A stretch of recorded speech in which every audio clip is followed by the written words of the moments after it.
Olá, sejam muito bem-vindos a mais um episódio do nosso Masters Talk, nosso cantinho para falar sobre medicina, para falar sobre as principais dúvidas que a gente tem no dia a dia e, claro, para ter cada vez mais informação de qualidade.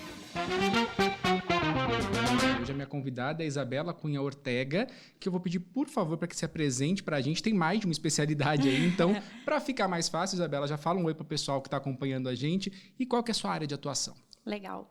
Oi, João, obrigada pelo convite para estar aqui. Eu sou médica, sou especialista em clínica médica, tenho pós-graduação em nutrologia e título de especialista de nutrição enteral e parenteral pela Braskem. Muito bacana. O último nome parece bem complexo e acredito que seja no dia a dia, principalmente dentro do hospital, né? É uma parte hospitalar super legal. Mas quando a gente vai falar da nutrologia também, no dia a dia, hoje é uma especialidade que está muito em alta. Muitas pessoas procurando, tentando entender. Acho que isso é importante. A gente falar sobre isso, a gente acaba trazendo para o pessoal mais informação, né? É bem legal porque é uma especialidade que trabalha bastante com o estilo de vida. Eu acredito que os pacientes têm entendido cada vez mais como é importante a gente não depender de um remédio e não buscar a solução, né? Saber que faz parte do nosso estilo de vida, como você se alimenta, como você dorme, o que você faz de exercício físico. E eu acho que a nutrologia traz um pouco disso, né? Do estilo de vida mesmo. Tá, eu já vou te adiantar o seguinte, eu sou mais leigo nessa área, então a gente traz os especialistas aqui justamente para isso, para dar voz para vocês. Algumas perguntas que eu vou fazer às vezes parecem muito óbvias, que acho que vocês têm muito no dia a dia, mas a gente tenta traduzir, pode ser? Claro, claro. A primeira impressão que eu tenho quando a gente fala de nutrologia, quando a gente fala dessa área, é que as pessoas buscam por uma forma de estética. Eu cheguei no consultório, eu vou na nutróloga porque eu quero emagrecer, tá chegando o verão. É muito disso, a percepção das pessoas, porque eu sei que no dia a dia é muito mais do que isso, né? Sim, é bem frequente, tá? Eu vou te falar que emagrecimento é uma vontade, né? Da maioria das pessoas que procuram a gente. Mas é muito importante isso que você trouxe, da gente lembrar das condições de saúde antes da condição estética, né? Então, lembrar que a obesidade ela é uma condição multifatorial, crônica, recidivante, que a gente precisa ter acompanhamento e que está associada a diversas outras doenças, né, como diabetes, pressão alta, colesterol alto e risco maior de outras doenças que matam muito, né, então infarto, AVC. Então dá importância, né, para esse lado, além só da estética. Claro que é difícil falar para qualquer pessoa não ligue para a estética, mas tentar conscientizar as pessoas de como o sobrepeso e a obesidade têm repercussões para a saúde mesmo, né? E a gente até estava falando um pouquinho antes, e acho que a gente precisa entrar nesse assunto, por mais que ele seja delicado, da questão da gordofobia e da questão da saúde. Eu acho que isso é muito importante. Sim. Aqui, em momento algum, a gente quer falar que a pessoa que está acima do peso, que ela não tem que estar bem com ela, não tem que se olhar no espelho e se sentir bem. Muito pelo contrário. A pessoa tem que estar feliz pelo que ela é, não pelo corpo dela. Mas, cientificamente, a partir do momento que você tem um sobrepeso, aumentam os riscos de outras doenças. E por isso é importante, mesmo se a pessoa está acima do peso, não consegue emagrecer, fazer um acompanhamento médico, né? Exatamente. Foi legal que você tocou nisso, porque, assim, a gordofobia é o preconceito ao corpo gordo, né? Então, você ter preconceito, claramente já é uma coisa errada. É diferente de você orientar alguém a buscar saúde. E quando você orienta no consultório ou no hospital, enfim, alguém emagrecer, você não está julgando aquela pessoa e nem está obrigando ela a seguir um padrão estético, né? Eu acho que o padrão estético não é uma coisa legal, até porque cada um tem um biotipo, cada um tem uma genética e cada um tem alvos diferentes, tem objetivos diferentes, né? Independente da condição que a gente está naquele momento, a gente tem que estar feliz, tem que se aceitar, tem que estar bem com as outras pessoas. A gente até falava um pouquinho antes, né? Não deixar de sair porque está acima do peso, não deixar de colocar um biquíni para ir para a praia. Isso o problema não é o nosso corpo, né? Desculpa, te imagina. É porque isso é muito mais comum do que a gente pensa, né? Pessoas que deixam de sair, deixam de colocar roupas que gostam, que acham bonitas, que tentam se punir de alguma maneira, né? Ou com abuso de remédios, ou hoje eu comi demais, então eu vou me matar na academia, né? Isso é uma maneira de você se punir. E aí, claro que a gente entra numa falta de respeito com a gente mesmo e com o nosso corpo. Quando a gente fala de transtorno alimentar, a gente tem anorexia, bulimia, o comer compulsivo. Mas é claro que quando você tem uma relação ruim com a comida, mesmo não se encaixando em critérios de transtorno alimentar, isso precisa ser visto, porque isso gera prejuízo social, né? E eu costumo falar para os meus pacientes que a saúde é um conjunto, né? Saúde física e saúde mental. Então, não adianta também a gente ter o corpo dos sonhos a custo de quê, né? Então... Isso é importante. E eu acho que a gente tem que reforçar. A gente estava falando aqui sobre a importância da pessoa se aceitar e tal, mas também é importante se cuidar. E quando a gente fala da nutrologia como uma especialidade médica, é justamente isso, entender o organismo, como que ele está, se ele está bem nutrido, se está acima do peso, se está faltando algum tipo de vitamina, de proteína, enfim. É entender o todo, é isso o trabalho? Sim, é muito apaixonante. Tem pessoas magras que são desnutridas, né? Então, acho que também não é só o peso. E tem pessoas que estão no sobrepeso, estão bem nutridas, mas aí a gente teria que perder peso por outros riscos, né? Então, claro, avaliar. Dentro da clínica médica também a gente trabalha bastante com check-up, que é esses exames preventivos. Então, lembrar que muitas doenças são silenciosas, né? A pessoa tem pressão alta, ela não sente nada. A pessoa tem diabetes, no começo ela pode não sentir nada, o colesterol, enfim. Então, são doenças silenciosas que quando a pessoa vai descobrir, ela já está com uma complicação daquilo, né? Então, ela descobriu quando ela infartou, descobriu quando teve um AVC. Então, o check-up traz isso, né? De fazer essa prevenção de doença. E aí, o estilo de vida entra nisso, né? Que a mudança do estilo de vida, ela é a base nisso, né? De você se alimentar melhor, suplementar se necessário, praticar atividade física. Então, seria assim, uma avaliação geral. A frequência com que você tem que fazer isso depende, se você tem alguma doença já ou não, quais são os seus antecedentes familiares, né? Então, se há alguma doença na família ou você. Enfim, então, é bem amplo. Você falou do check-up, eu acho que é muito interessante. Pelo menos a impressão que eu tenho, nós brasileiros, a gente procura o médico quando tem problema. Então, eu tô com dor, eu vou. Eu tô achando que eu tô acima do peso, eu vou no nutrólogo. Eu não consigo engordar. Tinha uma amiga minha que tinha muita dificuldade para conseguir ganhar massa. Eu vou no nutrólogo porque ele vai me passar uma suplementação e eu vou ganhar massa. Mas não, pelo que eu tô entendendo aqui, a gente tem que ir para saber como que tá a nossa saúde. Muita coisa pode estar silenciosa ali e, infelizmente, a gente só vai descobrir depois que tá mais grave. Exato. Quando a gente trabalha nos dois mundos, né, consultório e hospital, a gente vê bastante isso, que chega a complicação daquela doença que a gente poderia ter prevenido, né, que é a atenção básica. É super importante. Você falou perfeito, João. Eu acho que é bacana hoje quem está assistindo a gente aqui entender o seguinte. Esse podcast é para a gente conhecer um pouco a doutora Isabela, saber um pouquinho sobre nutrologia, sobre clínica médica. Claro que depois a gente vai ter outros programas mais específicos com temas. Então, quem está acompanhando a gente pode, inclusive, sugerir, que é muito legal. Entra aqui no YouTube, coloca lá algum tema, algo que vocês acham interessante. Perguntas também para que a gente possa ir respondendo aqui. Então, hoje quem estiver acompanhando a gente vai entender que a gente vai falar um pouquinho de tudo que é mais para te conhecer. Tá bom. E depois a gente entra em assuntos mais específicos. Pode ser? Claro. Você falou de transtorno alimentar, é uma coisa que me chama muito a atenção. Porque eles são muito silenciosos, né? E aí eu queria que você entrasse um pouquinho mais nesse tema. Porque muitas vezes eu vejo relatos de pessoas que convivem com outras que têm transtorno alimentar. E a forma como isso acontece, como está muito próximo, a pessoa não percebe que tem uma bulimia, uma anorexia. Como que a gente pode orientar as pessoas a observarem seus filhos ou os responsáveis para saber se está saindo de um caminho? Acredito que na adolescência isso aconteça com muita frequência, né? Sim, ainda mais no mundo que a gente vive hoje, né? De rede social, de tudo a imagem, né? A gente roda o Instagram, é foto, foto, foto. Então, qual o peso da nossa imagem, né? Na sociedade? E cada vez mais crianças, né? Adolescentes com acesso a isso e com maior número de transtorno alimentar nessa faixa etária.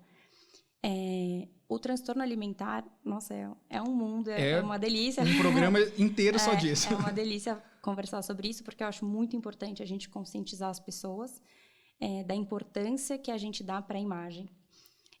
E alguns padrões que a gente faz que cultivam isso. Então, quando alguém emagrece, as pessoas não falam, nossa, João, que legal, você emagreceu. É um elogio, né? Você emagreceu.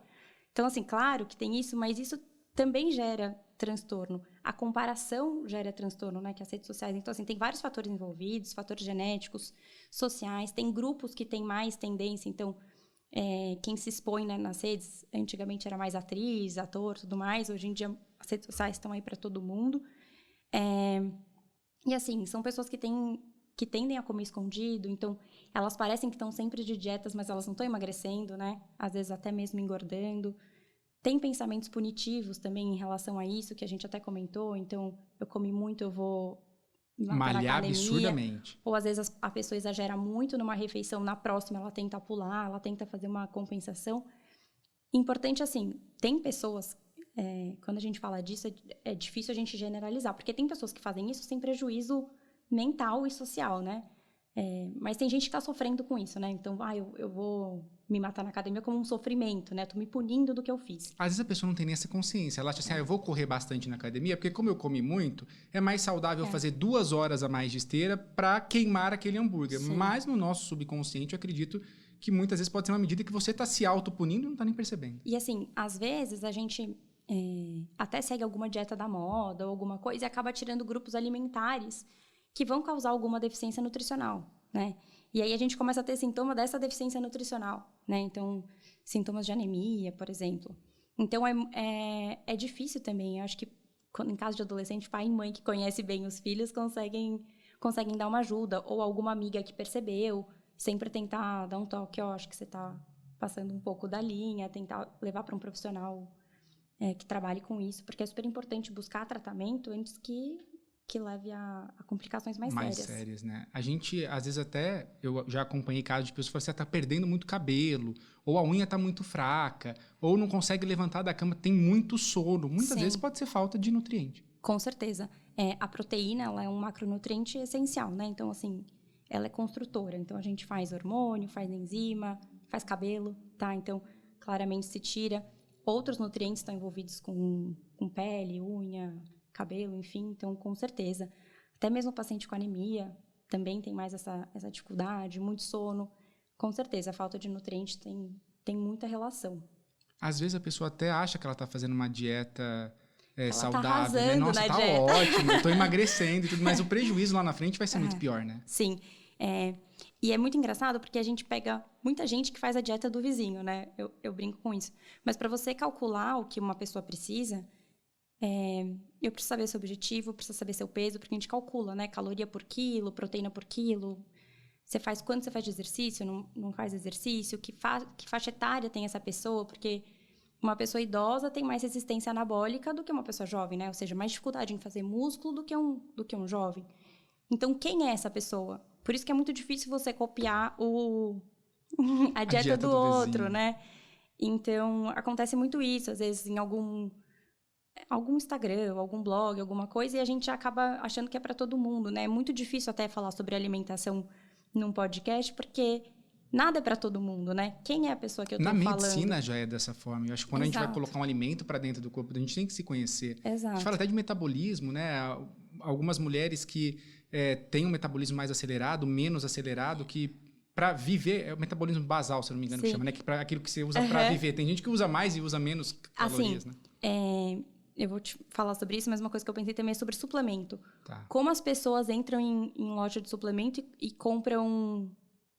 o fulano tomou isso, eu vou tomar essa proteína que o outro tomou. Quando que você toma uma proteína? Se você não está atingindo as suas necessidades com a sua alimentação. E qual é a sua necessidade? Cada um tem a sua, né? Então, por isso que a gente precisa individualizar. E sobre a taxa de metabolismo basal, é isso que a gente gasta em repouso, e isso tem influência da nossa genética e da nossa composição corporal. Então, quem tem mais músculo tem um metabolismo mais acelerado, por isso que é tão importante a gente fazer musculação no processo de emagrecimento. E também o que você come, porque a gente tem um efeito térmico, né, para digerir aquela comida. Então, tudo isso influencia no seu metabolismo. Isso é importante das pessoas entenderem, né? Porque uma pessoa que tem mais massa, então ela vai gastar mais caloria, teoricamente, para simplesmente viver. Exato. E aí isso tudo tem que ser medido. Sim. E a gente mede no consultório com exame. Exato. Até assim, a gente pesa bastante, é uma coisa mais fácil de se fazer, mas existem métodos que mostram exatamente essa composição corporal, porque uma pessoa de 60 quilos pode ser totalmente diferente de outra, né? Então, saber o quanto é gordura, o quanto é músculo, o quanto é água, se essa pessoa está desidratada ou não. Até mesmo a desidratação, ela gera sintomas tão comuns no dia a dia, como dor de cabeça, constipação, irritabilidade. Isso porque você está desidratado. E a questão da água é muito interessante, né? Porque uma vez eu ouvi, não sei se é verdade... Vamos beber água. Lembrar. Eu não sei se é verdade ou não, mas eu ouvi o seguinte. Quando a gente sente sede, significa que o nosso corpo já está iniciando um processo de desidratação. Então, o ideal é beber água sem ter sede. Se está sentindo sede, tem algo errado. Faz sentido ou um pouco de mito isso? Depende, assim. A gente tem um cálculo, mais ou menos, de quanto de água a gente tem que beber, cada um.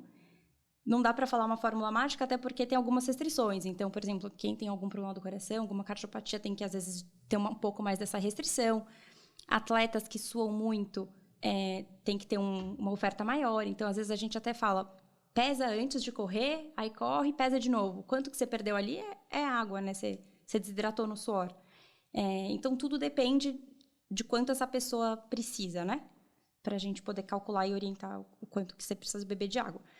Mas aí, geralmente, uns 35 ml por quilo de peso, tá? Que você precisaria beber por dia. Claro que tem restrições, tem gente que precisa de mais, tem gente que vai precisar de menos, tá? Uma outra dúvida que é muito comum, e a gente estava conversando aqui, você estava me esclarecendo antes de a gente entrar para o podcast, é em relação à nutrologia e também às nutricionistas. Por mais que os nomes sejam parecidos e as duas estão ali no dia a dia cuidando dessa parte nutricional, existe uma diferença, né, doutora? Para quem está acompanhando a gente, qual que é a principal diferença entre as duas áreas? Tá. No hospital, eu trabalho na EMTN, tá? Que é uma equipe multidisciplinar de terapia nutricional. Então, eu vou até ampliar um pouquinho mais para responder a sua pergunta. É partir do ponto que o estado nutricional de cada paciente importa. Porque o paciente desnutrido importa, o que está com sobrepeso, e às vezes o paciente obeso é desnutrido e tudo mais, e isso implica em como ele vai responder ao motivo que levou à internação. Nessa equipe, a gente tem médicos, tem nutricionistas, farmacêutico, enfermeiro, e a gente trabalha juntos. Isso é muito importante para o paciente. Então, dando um exemplo prático para você, assim, do hospital, o médico, ele consegue ver a condição clínica daquele paciente e indicar e prescrever, né? Então, esse paciente, eu vou indicar uma suplementação ou eu vou indicar uma nutrição enteral, parenteral. Vou calcular mais ou menos, por exemplo, esse paciente dialisa ou não dialisa. Dialise é quando ele precisa fazer a tal da hemodiálise. Exato. Se esse paciente dialisa, se é um paciente crítico que está na UTI, se é um paciente queimado, a demanda desse paciente muda conforme a doença que ele tem. E aí a gente vê metas para serem seguidas. E aí a nutricionista entra nessa parte de cálculo de metas e acompanhamento da dieta do paciente. Da dieta do paciente, ou até, por exemplo, quando é enteral, progredir essa dieta para as metas que a gente estipulou em equipe. Então, eu vejo isso como áreas que se complementam, que se ajudam, que trabalham juntas. Eu gosto bastante. Eu acho que muita gente leva isso para o lado de competitividade, mas eu acredito que são áreas que se complementam. É muito bacana porque você consegue, com a medicina, entender exatamente o organismo, as necessidades, saber exatamente ali o que ele precisa e depois, quando você vai ao nutricionista, você consegue complementar com o que você vai literalmente comer no dia a dia. Exato. Acho que são áreas complementares, sim. A gente está falando bastante de dieta parental. Vamos explicar para o pessoal quais são esses tipos de dieta, né? Tem aquelas que a gente ingere pela boca. Então, tem a dieta via oral, né? Que é quando você come pela boca. Geralmente, a gente tem que atingir pelo menos de 60% a 70%. Quando a gente não atinge isso, a gente indica suplementar. Então, o suplemento pode ser via oral também, tá? Que a gente compra em farmácia ou loja de suplemento. Em alguns casos, a gente usa dieta enteral, que é aquela que a gente passa uma sonda. Pode ser pelo nariz, tem pessoas que têm sonda que tem gastrostomia. Pelo nariz, ela já vai lá direto no estômago. Você já viu? Já vi quando fica no hospital, né? Que prende aqui. Isso. Então, essa dieta é a enteral. Nesse caso, para quê? Quando o paciente tem algum problema nessa região que ele não pode mastigar ou não pode engolir? Por exemplo, nem sempre. Um paciente entubado, no COVID, que tinha um monte de paciente entubado. Esse paciente não tem consciência, né? A gente fala que não tem nível neurológico para comer, para deglutir. E aquele paciente não pode ficar sem se alimentar até aquilo voltar. Então, a gente começa essa dieta enteral. Esse é um dos casos. Um dos casos. Ou se ele tem algum problema para engolir. Você não vai conseguir descer a alimentação, você vai fazer dessa forma. A gente falou desses dois tipos. Tem mais algum? A gente tá falando... Tem a dieta parenteral. A parenteral é a que é na veia, tá? É a dieta na veia. Nossa, é diferente aqui na minha forma de imaginar. Porque, teoricamente, a que a gente vai pela sondinha lá, me parece uma comida mais próxima do que a gente come, uma papinha de neném, algo que você consegue mandar para o estômago e o estômago vai alimentar. Tem a dieta enteral que ela é caseira, né? Então, que a gente orienta como faz, mas bate os alimentos para caber nessa sonda. E tem a industrializada hoje em dia, que é o que a gente costuma usar no hospital. Normalmente é importado, eu acho, esse tipo de dieta, ou tem aqui no Brasil já? Tem, sim. Tem. E a parenteral, a gente coloca o macronutriente, a vitamina, o oligoelemento direto na veia. Ele é como se fosse líquido, como se fosse líquido, tá tomando um soro. Um soro branco. E nesse caso, são pacientes que estão acamados? Quando que é a indicação desse tipo de dieta? São pacientes que eles não conseguem usar o trato gastrointestinal. Então, por exemplo, alguma cirurgia abdominal que impossibilita da gente dar dieta por ali, né? A gente até teve o Bolsonaro, quando ele levou a facada, não sei se vocês lembram, talvez fique mais fácil para associar. Ele ficou se alimentando com essa bolsa branca. Que é esse tipo de dieta. Então, quando a gente... Via de regra é quando a gente não consegue usar o trato gastrointestinal. Ou seja, pro leigo é quando a gente não pode usar o estômago ou o intestino. De alguma maneira, você não pode usar ali o que vai absorver e digerir o alimento. Sim. Então, vamos direto na veia. Exato. Que é para onde os nutrientes vão no final das contas. Exato. Resumindo, é isso. Obrigada, João. Dentro do hospital, no dia a dia, você falou que trabalha muito em hospital também, né? Trabalho. Como que é essa questão? Eu acho que a nutrição lá ela é muito importante, inclusive para um paciente que vai entrar em cirurgia e ele tem que estar bem. Exato. Como eu estava te falando, o estado nutricional de cada paciente importa. Então, um paciente mal nutrido, dificilmente ele vai cicatrizar bem, né? Às vezes a gente questiona, por exemplo, infecção depois de uma cirurgia, ou uma ferida com dificuldade de fechar, ou pacientes com úlcera, enfim. Em todos esses casos, o estado nutricional vai importar. Se você tem nutriente para fechar aquela ferida, se você tem proteína para cicatrizar aquela ferida. Então, é super importante e complementar. E até assim, a gente consegue ver um pouco de qualidade de prestação de serviço, né? Quando a gente vê isso. A recuperação, né? Outra recuperação de quem é bem nutrido, até para grandes cirurgias, ainda mais oncológicas, né? Então, cirurgias de cânceres, assim, a gente faz imunonutrição, que é preparar esse paciente. Ela não serve para ganhar peso, não é isso, mas preparar a resposta que esse paciente vai ter à cirurgia, né? Ele vai responder melhor àquela agressão. Que a cirurgia é um trauma, né? Exato. Você vai abrir o paciente, vai submeter ele a uma anestesia, enfim. Dependendo da cirurgia, Sim. A gente conversa muito com o Dr. Auro aqui, e aí é um outro tipo de cirurgia. Normalmente o paciente está bem, se ele precisa fazer algum tipo de alimentação diferente, ou se ele precisa regular alguma coisa, dá tempo, não é uma cirurgia de emergência, mas para um paciente oncológico, por exemplo, ele está ali na linha de risco Sim. Em relação a todo momento ter que fazer. Né? E até você falou do Auro, que é plástico, mesmo assim, por exemplo, alguém faz uma cirurgia plástica e fica acamado, né?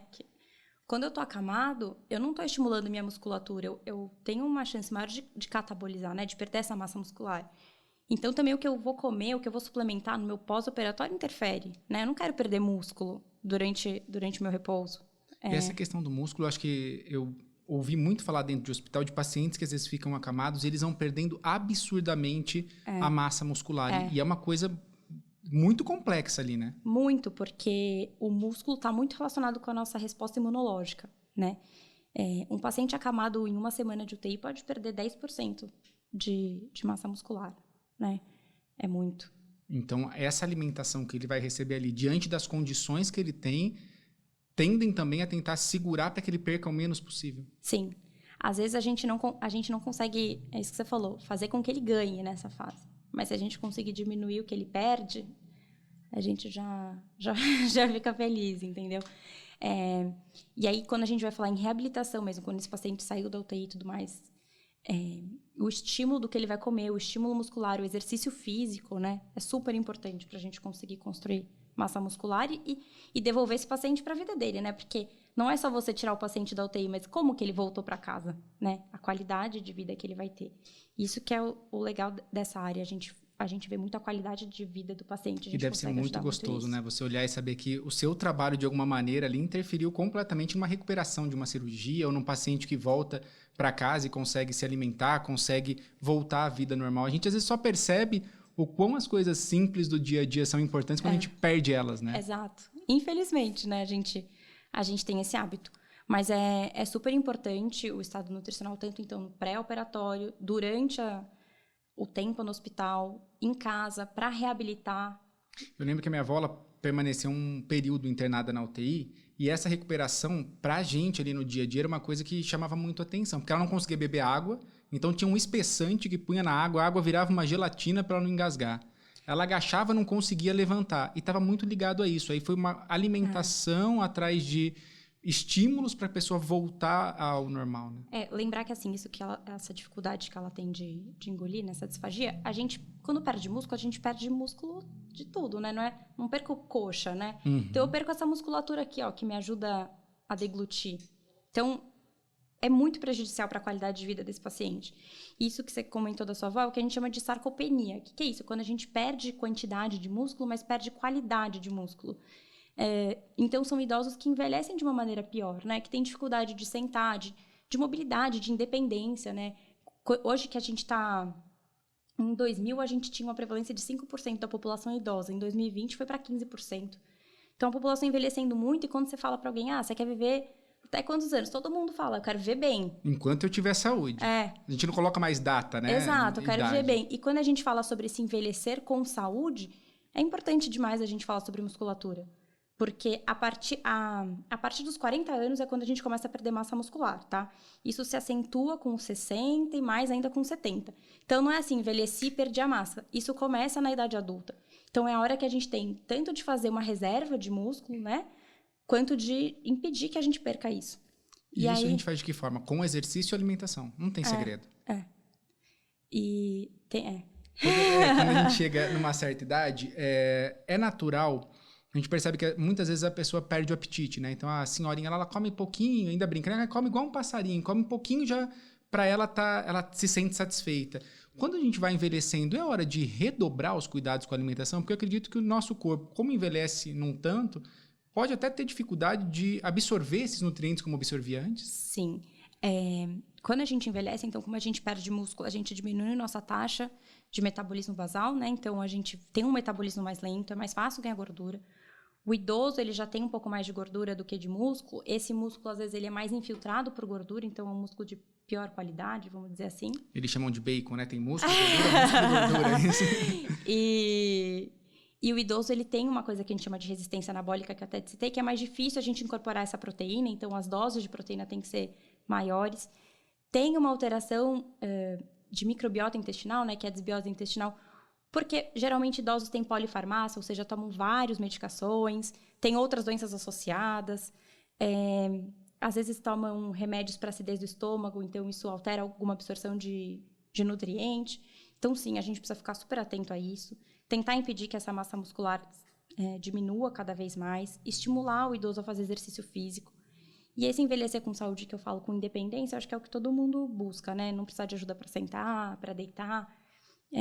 Isso é super importante, né? A gente fala muito de suplementação na terceira idade e eu acho que muito do que é feito no dia a dia é feito sem supervisão, né? Porque a gente vai na farmácia, aí você leva, você não quer levar esse mais 60, que lá tem tudo? Aí esse é de A a Z, você fala, poxa vida, tô com o pote da alegria, abri aqui, eu vou tomar e vai resolver meu problema.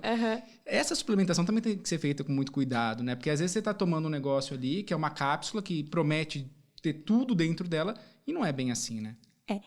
Geralmente, esses que vendem em farmácia, eles têm a recomendação diária, assim, não costumam ser doses muito altas. Mas algumas coisas a gente consegue comprar sem receita e sem orientação. A gente tem vitaminas que são hidrossolúveis, né? Então, dissolvem na água, então, se tiver muito excesso, vai sair no xixi. Mas as vitaminas que são lipossolúveis, se a gente der em excesso, pode ser prejudicial, né? Pode até intoxicar.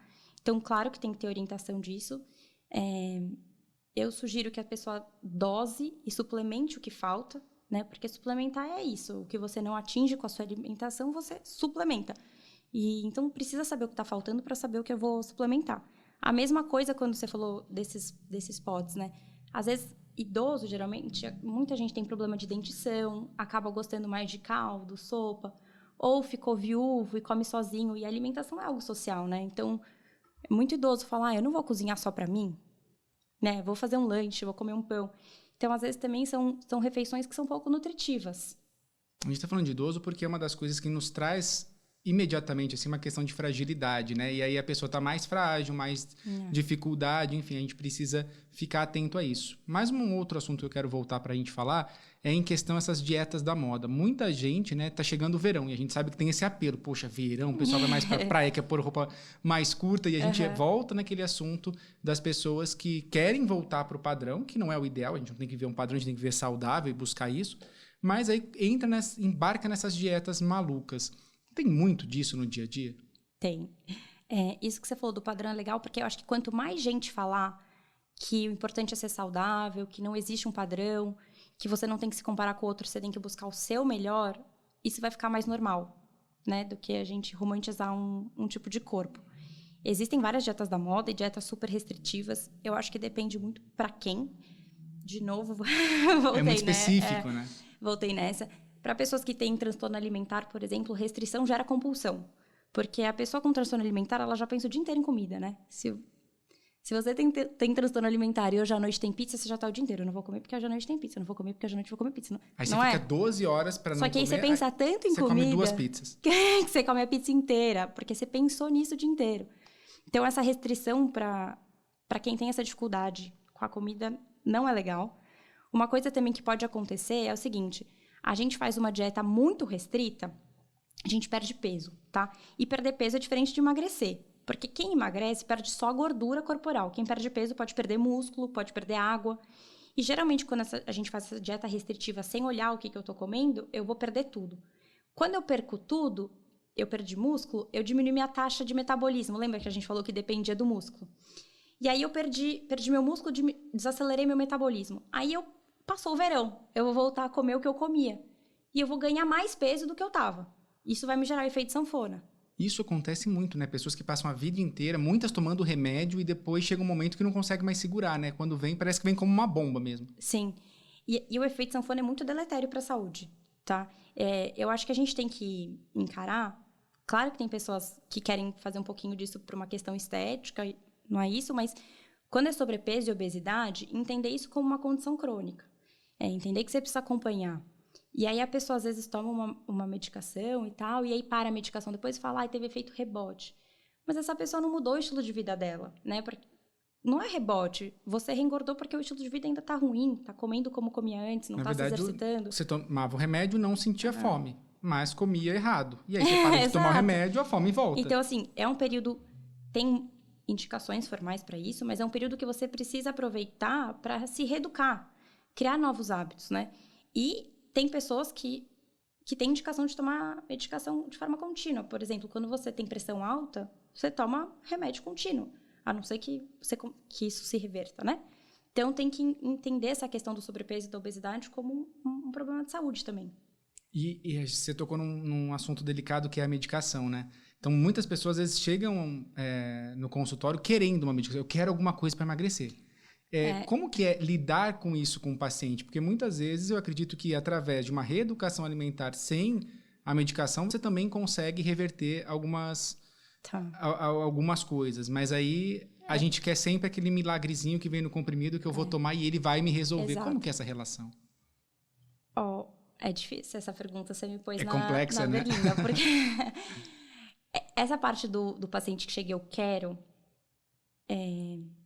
é um pouco difícil. Primeiro que no começo eu até me senti um pouco mais triste, né? Porque você quer ter um pouco de autonomia e liberdade de indicar as coisas e entender que você é profissional que estudou para indicar aquilo. Aquele paciente ter aquela indicação. Exato. Para a medicação. E o que a gente sente também é que muita gente se automedica, né? Não sabe as consequências disso. Mas eu entendo os pacientes porque essa condição está deixando eles muito tristes, eles estão desesperados e tudo mais.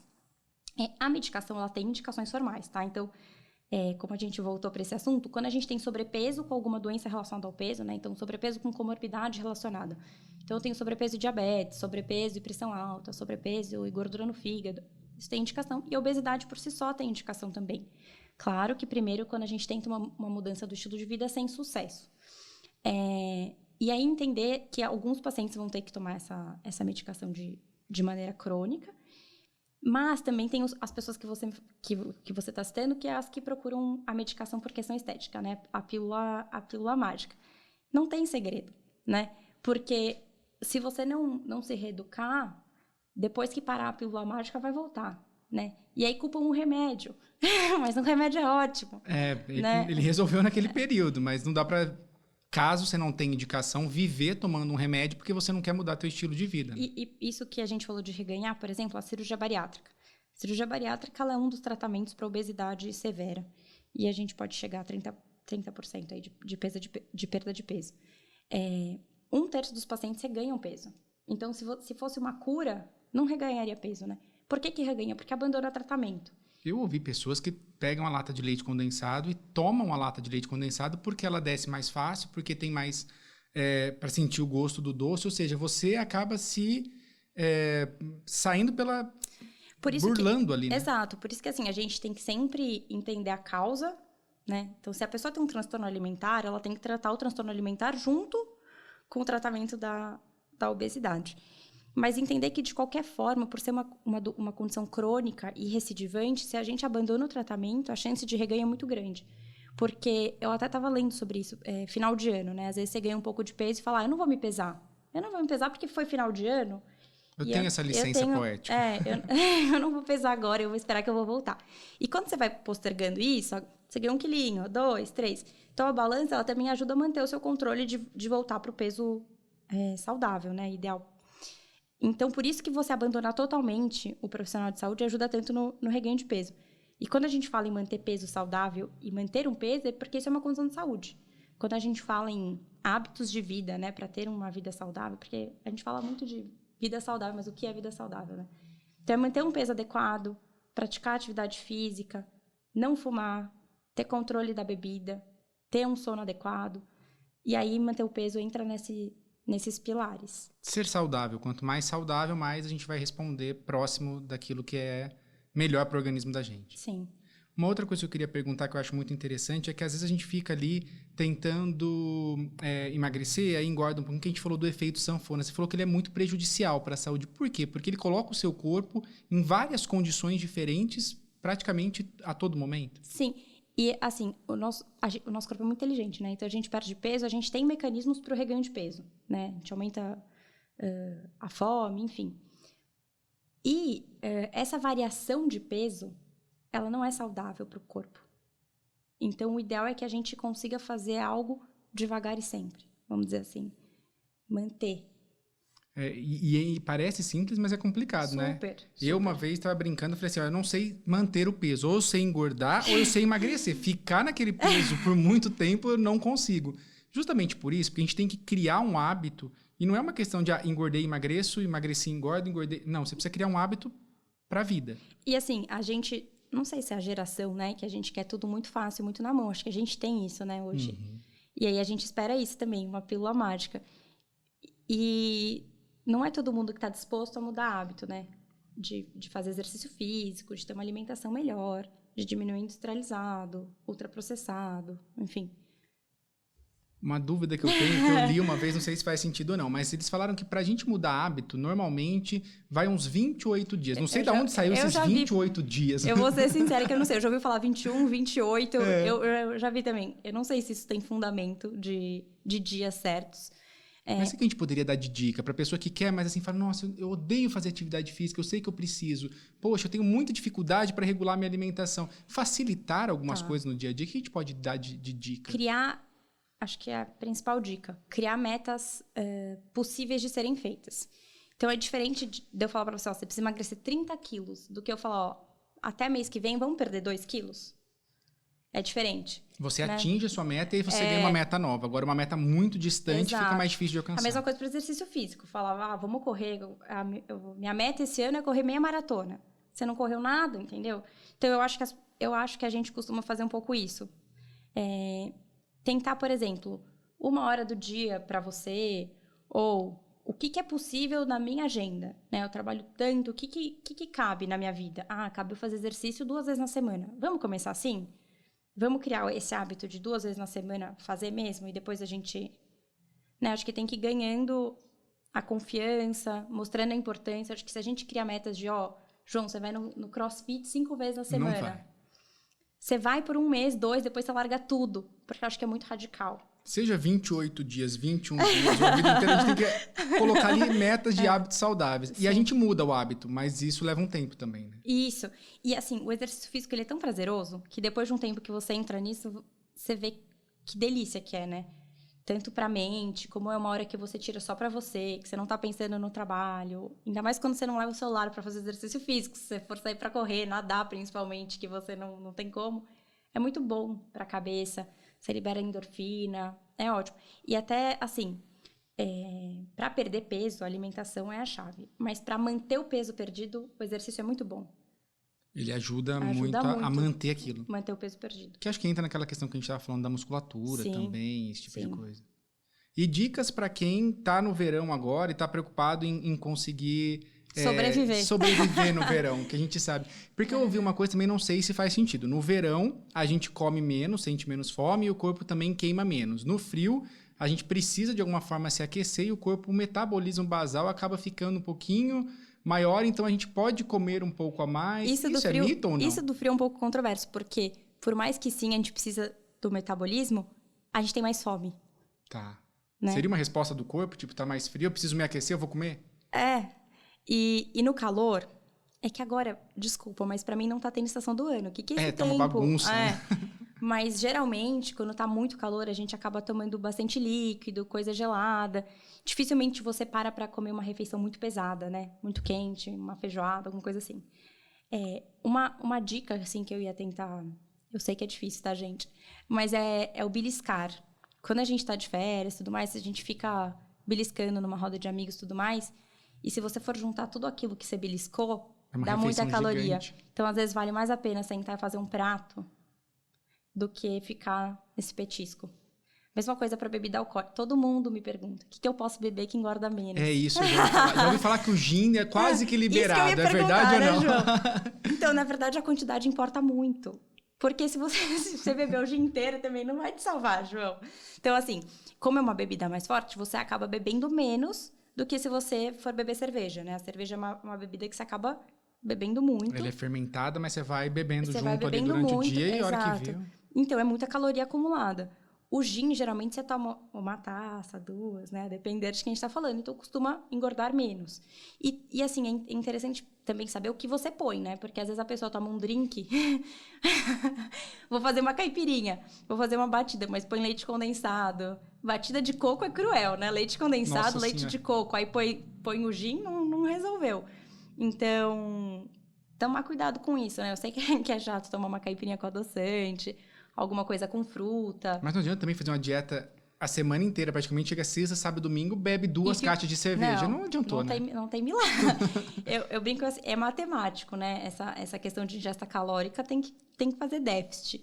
Então, se você faz menos 1.000 calorias de segunda a sexta, deu menos 5.000. Aí chega sábado, domingo, põe o pé na jaca, você ganha esses 5.000 e você fica no 0 a 0. Por isso que no processo de emagrecimento, você tem que dar uma segurada no final de semana. Precisa fazer conta. Precisa olhar, não tem jeito. A gente foge, mas até na dieta a gente faz conta. Mas sobre bebida, eu acho que é isso. Interessante pensar o que você vai misturar e a quantidade, né? Tentar aproveitar um pouco mais, beber devagar, beber um drink, uma água, né? Doutora, a gente está chegando no final do nosso podcast. Hoje a ideia foi mais te conhecer mesmo, falar um pouquinho sobre a especialidade, que é algo muito interessante, muita gente gosta. A gente falou um pouquinho de tudo, desde a bebida alcoólica, da comida, do idoso, daquilo que é colocado dentro do hospital, enfim, de transtorno alimentar. E a ideia é que a gente possa continuar conversando, batendo papo e aí trazendo assuntos específicos. Queria muito te agradecer por ter vindo aqui. Fique à vontade se a gente deixei de perguntar algo que você acha que é interessante para a gente encerrar, algo que você gostaria de falar, alguma coisa nesse sentido. Obrigada pelo convite. Foi a primeira vez, né? Uma experiência super, super diferente. A gente não está habituado a isso. Fiquei um pouco nervosa no começo, a gente gagueja, mas depois fica tranquilo, vira um bate-papo. Eu espero que tenha esclarecido pro pessoal se tiver alguma dúvida. Se a gente voltar a conversar e alguém quiser mandar alguma dúvida específica, estou à disposição. A ideia é justamente essa. A gente trouxe o podcast nesse formato para isso, para a gente conversar, para ser uma sala de bate-papo. Eu não entendo muito, vocês entendem muito, e no dia a dia a gente vai conversando aqui e vai tirando as principais dúvidas. Vocês falam bem, a gente está aprendendo. Mas muito obrigado mais uma vez. Eu que agradeço, João. Obrigada pelo convite. Pessoal, é isso daí. Então a gente fica por aqui. Mais um podcast, mais um Masters Talk para vocês. Hoje a gente falou um pouco sobre nutrição, falou sobre a importância aí de se conhecer, de saber como está o organismo. A gente falou um pouquinho sobre tudo, mas voltaremos com mais assuntos como esse. Por isso que eu peço para vocês, sigam a gente aqui nas redes sociais, sigam a gente aqui no YouTube, ativa o sininho que fica aqui embaixo para você receber quando tiver programa novo. A gente está no Instagram, está no Facebook, está também no Twitter. Então, siga a gente em todas as redes sociais aí, que a gente quer trazer mais informação de qualidade. É isso, até o próximo.